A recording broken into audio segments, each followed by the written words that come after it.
Terima kasih. Mari kita luangkan waktu ke layar, karena inilah menjadi syarat pokok kita dalam Rakernas FKBNI yang pertama ini. Sebelumnya kami minta maaf, di mana Prof. Johar sampai sekarang tidak bisa terhubung dengan Zoom meeting, ya. Padahal sudah beliau, ini masalah teknis. Coba bagaimana caranya supaya bisa, ya. Coba kamu kontak Pak Ungang, nggak mungkin lagi cek ke Pak Ungang, ya. Ya, kebetulan Prof. Johar ini adalah, maaf saya harus berdiri karena sudah bagian begini, ya. Prof. Johar sebagai keynote speaker atau pembicara kata kunci, tapi mendadak oleh Pak Menteri Nadiem Makarim ditugaskan menjadi di Universitas Riau, ya, dalam masalah anggaran, ya, tidak mengurangi, ya, tentang kredibilitas ataupun keabsahan daripada seminar kita ini menjadi acuan untuk masuk ke RAPBN tahun 2021-22, ya. Bapak Ibu sekalian, saya terpaksa bagaimana, ya, ini kurang mendukung. Akhirnya kita menyesuaikan saja. Bagaimana sebaiknya kita menyesuaikan sesuai dengan tempat dan alam Danau Toba ini.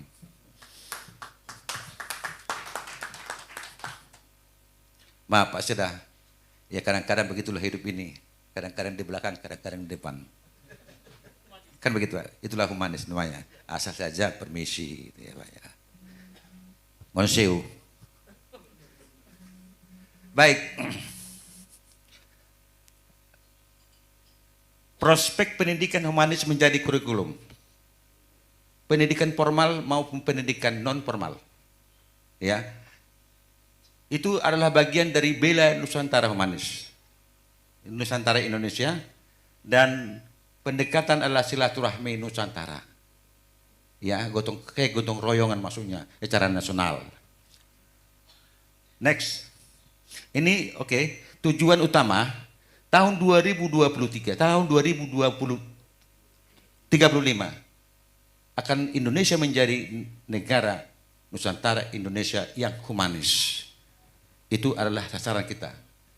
Sehingga diminta nanti mulai dari jajaran DPW, DPD dan DPC sudah harus bergerak menuju itu. Tanpa ada pergerakan tidak akan tercapai itu. Nah, kompetensi dasar harapan kita sebagai sifatnya adalah transformasi pendidikan dengan sifat-sifat humanis. Ya. Tujuan mengedukasi termasuk sosialisasi pendidikan humanis. Ini akan masuk dalam anggaran nanti RAPBN maupun di daerah masing-masing. Nah, output yang diharapkan hasilnya bahwa lingkungan keluarga dan pelayanan publik dan lembaga-lembaga pendidikan, ya, wajib bela negara dengan cara humanis. Tentunya wajib itu ada kontrolnya, misalnya sertifikat seperti itu. Next. Nah, legalitas daripada program bela negara humanis atau bela negara Nusantara itu adalah memang hak cipta. Tidak ada yang bisa mengolah ini lagi di seluruh dunia. Ya, karena sudah ada hak cipta, hak intelektual, ya, atas nama Ketua Umum FKBNI. Nah, yang selanjutnya forum ini telah ditetapkan berdasarkan AHU, Administrasi Hukum Umum Kementerian Hukum Hak Asasi Manusia RI tahun 2019. Next. Agak sedikit buru ya karena udah lapar ya. Bukan Bapak yang lapar, saya yang lapar. Ya Bu ya. Lanjut, Ungang. Agak buru sedikit ya. Inilah potret Indonesia. Wilayah Indonesia. Dari 17.000 pulau besar dan kecil, masih ada yang belum berpenghuni wilayah NKRI. Termasuk sekarang ini konflik di Natuna. Ya. Natuna itu sekarang di mana Tiongkok sudah mulai mencoba mencaplok, tapi NKRI masih diam. Itu bukan tugas kita. Tugas militer menjaga wilayah negara kesatuan Indonesia. Itu yang saya maksud NKRI tadi. Tetapi kalau diminta pemerintah negara kita sipil harus maju forum ini untuk itu. Bila diminta. Tapi kalau tidak diminta, jangan coba-coba. Kita bela negara non fisik. Sementara itu bela negara fisik dengan senjata. Ya. Kalau kita memakai senjata berarti itu radikal namanya. Ya, tapi memakai perilaku. Next. Nah, ini potret Nusantara. Ya. Luasnya ada jumlah pulau letak ini dari pulau 17.000 sekitar 6.000 belum berpenghuni. Nanti yang tidak berpenghuni itu adalah penghuni daripada Forum Bela Negara Nusantara. Yang pertama yang kita berangkatkan dari sini adalah DPW Provinsi Aceh. Kebetulan di sini Dr. Andrea Zulfa, ya, yang merancang itu. Akan kita coba nanti melihat ke sana. Letaknya sudah jelas, berbatasan langsung, jumlah administrasi sudah jelas, memiliki 3 pembagian sudah jelas, jumlah penduduk sudah jelas, bahasa Indonesia 742 ragam bahasa. Coba bayangkan. Kalau sempat 742 bahasa dalam kumpulan seperti ini, apa yang terjadi? Nggak tahu. Bado, asodido, begitu. Kai. Kalau semua masing-masing gitu, apa yang terjadi? Maka disebut bahasa persatuan kita, bahasa Indonesia. Maka di setiap pelayanan publik itu bahasa Indonesia.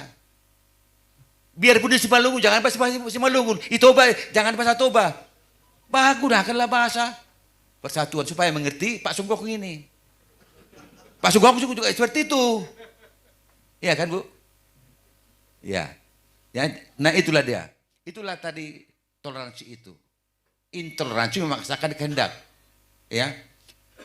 Nah, bahasa jumlah etnis bayangkan 480 etnis di Indonesia. Ya, 480.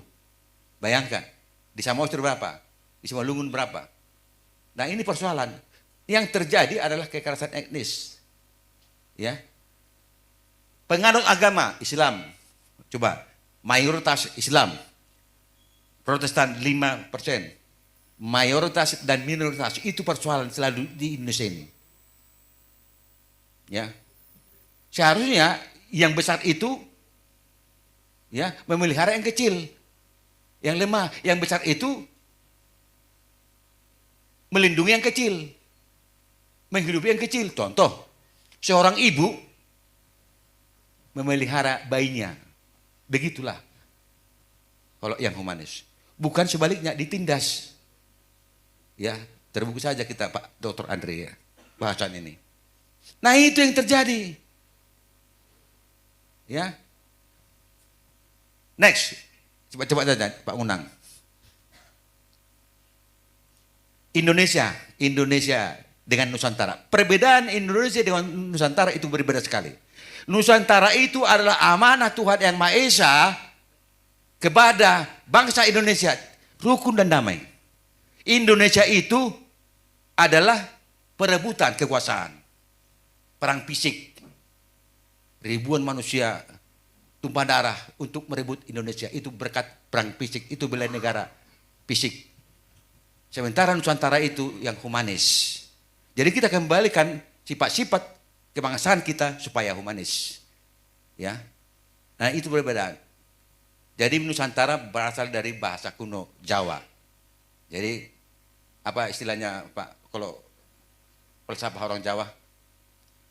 Orang mangan ngumpul. Itu yang penting. Sehati, saya pikir, sejiwa. Ya, yang penting kumpul, makan tidak makan, pokoknya kumpul. Ya. Nah, itu sangat mendasar sekali. Nah, jadi pengertian ribuan nanti ada di tas Bapak itu, ada di tas Bapak nanti apanya supaya cepatnya ini ya. Ya. Next. Nah, inilah pengertian bela negara. Jangan katakan NKRI harga mati tidak tahu bela negara. Ya, apa itu bela negara? Apa itu negara? Apa itu bela? Ya, jadi bela negara itu sudah ada di textbooknya. Tinggal baca aja. Kerelaan berkorban, itulah bela negara. Ada sih yang namanya NKRI bela negara, kerelaan berkorban. Inilah yang kerelaan berkorban. Tepuk tangan dulu untuk kita semua. Tanpa pamrih. Ini berkat daripada dua adinda Roberto Nenggolan SE. Karena beliau sudah seperti itu, maka pengikutnya harus seperti itu. Ya, tanpa pamrih. Saya juga tidak hitung-hitungan kemarin. Pak Amran juga tidak hitung-hitungan. Berapa jam saya di sana? Itu urusan dosen itu. Kalau saya berdiri 1 jam, 3 juta itu hitung-hitungan. Di sini enggak. Ya. Nah, kesadaran berbangsa dan bernegara. Next. Bela negara adalah amanah konstitusi, undang-undang kita. Ya. Bela negara adalah amanah. Itu harus dilaksanakan, wajib. Setiap warga negara wajib bela negara tanpa pamrih. Ya, tidak bisa ditawar-tawar. Oh, kalau ini harga mati. Ya, tanpa pamrih. Tanpa hitung-hitungan. Kalau kita hitung-hitungan itu tidak bela negara itu. Ya, apalagi ada sempoa namanya, apa? Sempoa namanya, Bu. Kalau menghitung-hitung. Sempoa. Ya, tinto-tintonya itu. Ya. Kalau sempoa itu memang tinto-tintonya itu dihitung-hitung. Akhirnya tidak jadi hitungan. Ya. Nah inilah pasal-pasalnya. Nanti Bapak lihat nanti di buku Bapak. Lanjut. Sebab yang mendasar kita kerip nanti. Lanjut penguang.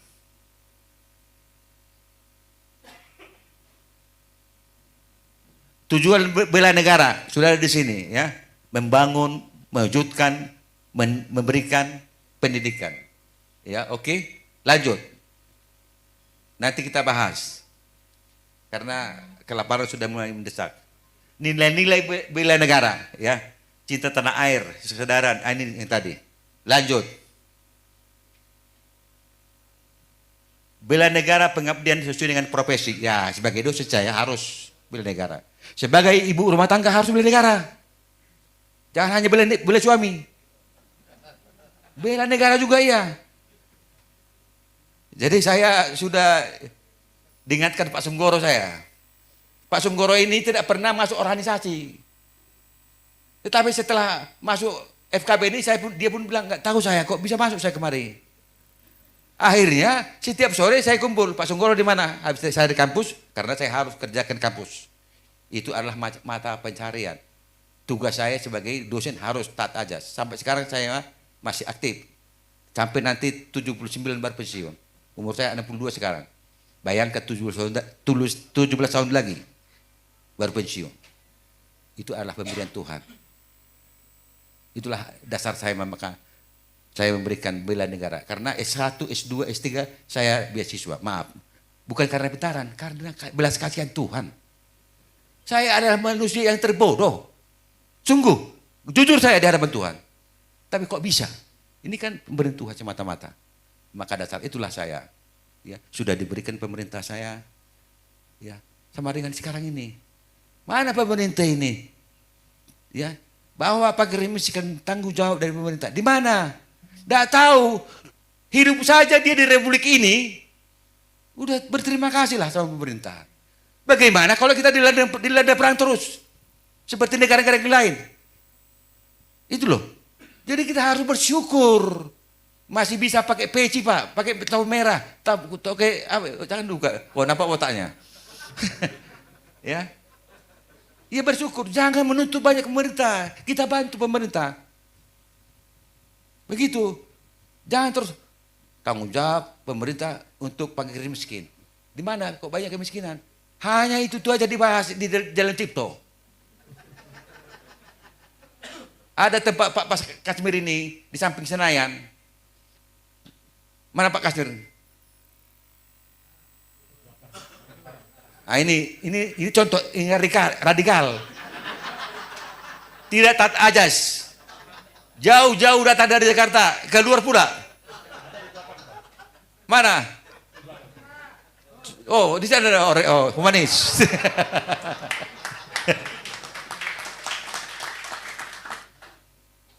Artinya supaya tahu kita bahwa yang kita bicarakan ini antara humanis dengan radikal. Jangan radikalisme, jangan. Itu dipersoalkan oleh kaum elit. Apa sih radikalisme? Itu aja dibahas di DPR di sana. Sampai habis anggaran, gak jelas apa radikalisme. Padahal itunya. Pak Kasimir keluar dari gedung ini karena wajib mengikuti seminar, keluar dia radikal. Itu aja. Terlambat makan, radikal. Semua kalau tidak taat ajas radikal. Itu pengertiannya. Harus taat ajas. Tentang hukum dan perundang-undangan. Korupsi radikal.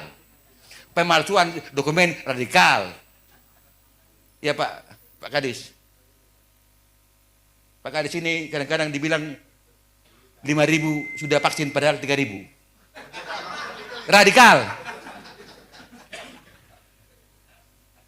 Ya kenapa dibilang gitu? Itu Pak tuntutan dari atas. Ah ini udah mulai semua radikal. Jadi kalau terjadi seperti ini sudah habislah negara ini. Disinilah peran kita pelopor pendidikan humanis. Tepuk tangan dulu untuk ibu ini. Berdiri ibu dulu. Harus sana. Coba. Iya, kedua kali. Kenapa saya katakan seperti itu? Sudah sering dibilang setiap sore kami jumpa sampai malam datangi ibu ini sama Pak Sunggoro. Pak Sunggoro, sini dulu Pak. Iya untuk menghilangkan rasa lapar karena ini. Apa kata ibu ini sama Pak Sunggoro? Makan kaulah negaramu itu. Udah terus. Udah.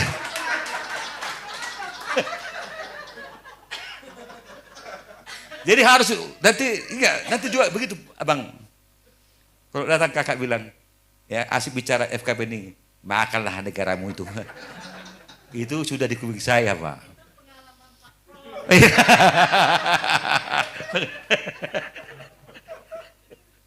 Iya. Terus profesi, sesuai dengan profesi ya. Kalau profesi sadar hukum dan HAM, kita akan advokasi, kita akan edukasi, kita akan edukasi, advokasi, ya, supaya semua sadar hukum dan HAM.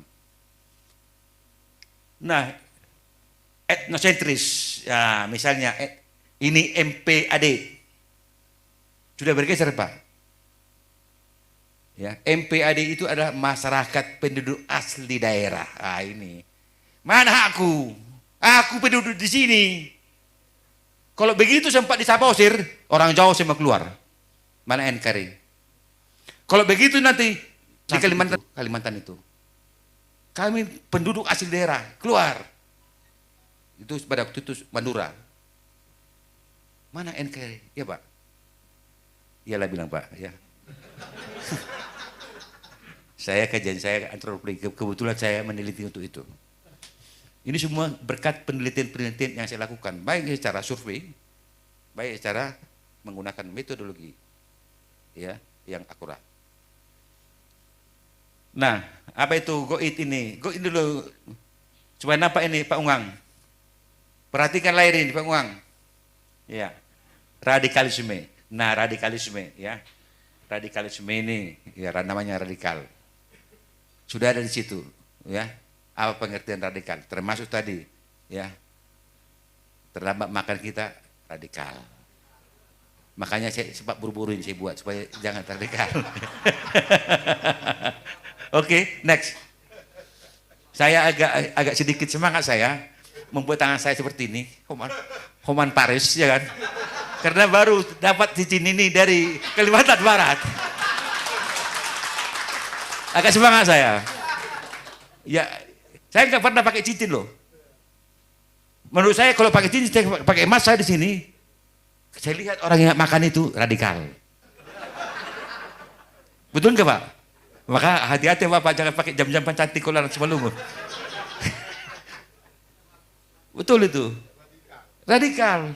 Jadi jangan dipengertikan begitu hebat pengertian radikal. Padahal itu adalah dalam kehidupan kita sehari-hari. Ya, dengan cara seperti itu sudah tahu semua kita itu. Karena itulah ribut. Ya. Simalungun harus sejahtera. RHS. Itulah itu. Nanti kita bahas habis waktu itu. Terus. Lanjut, ya hakikat pendidikan bela negara.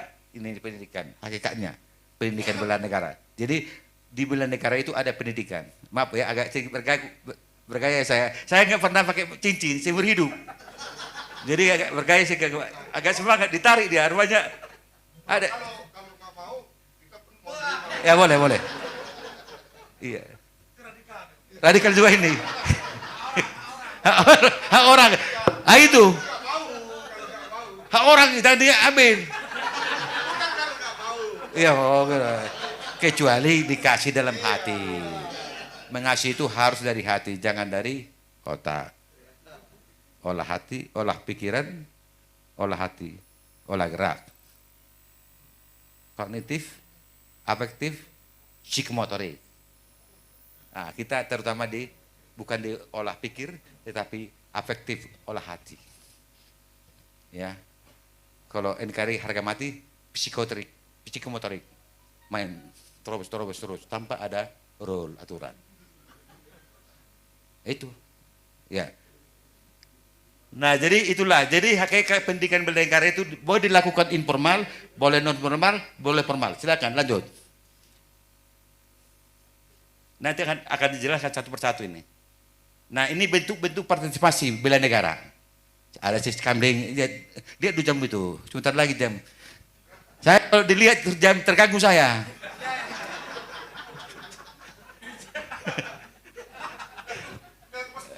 Iya. Apakah itu termasuk radikal nanti dulu? Kamera warna hansip, ya. Ini sudah banyak ini kan, bela negara juga ini. Terus.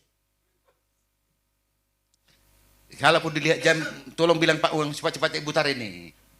Jadi jangan jamnya dilihat-lihat, dikontak Pak Ungang, putar terus gitu. Ini Pak Suwardi ini jam, saya putar ganggu saya. Padahal saya ketua umum, nggak dibayar ini. Memberikan mengajar tuh Pak, bayangkan jauh dari Medan, saya datang kemari. Kalau hitung-hitungan akademisi saya dah 1 jam itu Pak, 1 jam 3 juta. 1 jam, iya. Ini sudah datang saya kemari membayar pula, capek pula, dilihat-lihat lagi jam lagi.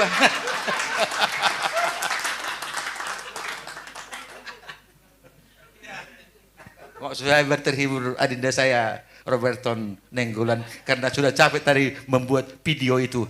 Wah luar biasa. Wah saya nggak duga itu. Tapi prinsip beliau menenangkan hati saya, menenangkan hati kita semua supaya kita semangat dalam FKP ini. Ya, mudah-mudahan diterima Tuhan Yang Maha Esa, doanya panjang umur. Tapi terukur. Jangan panjang umur sampai 200 tahun saya, alien jadinya. Cukuplah selama produktif, ya kan. Ya, saya pensiun 79, ya tambah-tambah berapa tahun lagi lah, berapa bulan lagi lah gitu. Ya, sekarang 62. Kalau sempat saya umur 190 tahun, alien saya, makhluk asing. Datang saya ke tempat seperti ini, datang alien, kata pula kan. Ya, jadi 2 itu diatur oleh Tuhan. Ya Pak, silakan, terima kasih doanya Pak.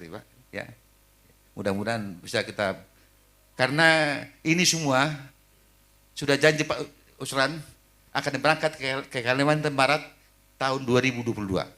Tepuk tangan untuk Pak Usran.